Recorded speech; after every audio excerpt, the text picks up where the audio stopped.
Bonjour. Dans cette vidéo, nous abordons de façon plus approfondie les préparatifs nécessaires au repassage d'une chemise. Commencez par organiser votre espace de travail. D'abord par confort personnel et aussi pour minimiser votre peine. Positionnez la table à hauteur de taille, puis verrouillez-la. C'est la position qui vous offrira le plus de confort. Enfin, faites attention aux fils qui vont dépasser, qui pourraient gêner vos déplacements, ainsi que ceux de vos enfants. Installez votre fer à repasser ou bien votre centrale vapeur, si vous utilisez une centrale vapeur, et gardez votre matériel à portée de main. Vous aurez besoin d'un vaporisateur d'eau, d'une jeannette, tout à fait optionnelle mais qui offre un vrai plus dans le repassage des manchettes. Vous aurez également besoin d'eau, de l'eau distillée si c'est un fer à repasser, de l'eau du robinet si vous utilisez une centrale vapeur équipée d'un filtre anti-calcaire, de quoi également remplir l'un ou l'autre. Il vous faudra aussi une serviette, éventuellement un sac plastique, nous allons y revenir,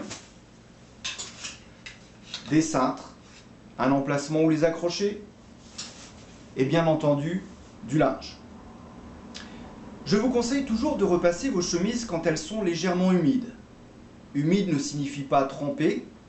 Je décris dans l'article plusieurs techniques. Voici celle que je préconise comme étant la plus efficace à mon sens.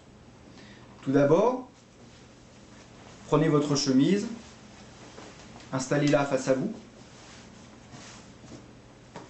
et vaporisez de l'eau abondamment sur toute la surface.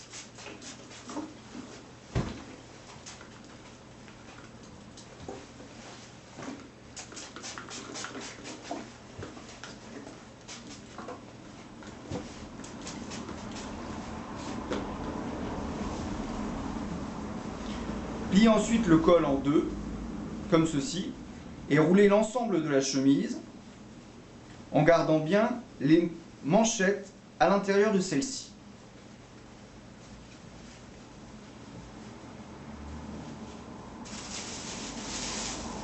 Placez ensuite votre chemise à l'intérieur de votre sac plastique. Repliez-le sur lui-même et chassez-l'air. Dans 1 heure environ, la chemise sera parfaitement humidifiée. Vous pouvez éventuellement la laisser plus longtemps. Ne dépassez pas quelques jours où votre chemise aurait une odeur de moisi et pourrait éventuellement même être attaquée au niveau du tissu. Un rappel enfin concernant les fonctionnalités du fer à repasser. Le fer à repasser est équipé d'une molette de réglage de la température en général. Pour mémoire, une chemise en coton à 100% se repasse à environ 200 degrés, ce qui correspond à un indicateur entre 2 et 3 points.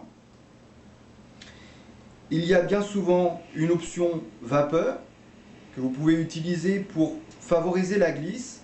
Évitez en revanche de l'utiliser sur le col ou les manchettes. Vous disposez également d'une option jet d'eau qui remplace efficacement le recours au vaporisateur. Enfin, avant de débuter votre repassage, pensez toujours à nettoyer votre table à repasser et votre semelle. La semelle de votre fer idéalement est en téflon, cela favorise la glisse. Quand vous l'inspectez, si jamais celle-ci présentait des traces de calcaire, il existe sur le marché des produits très efficaces pour les nettoyer. À bientôt!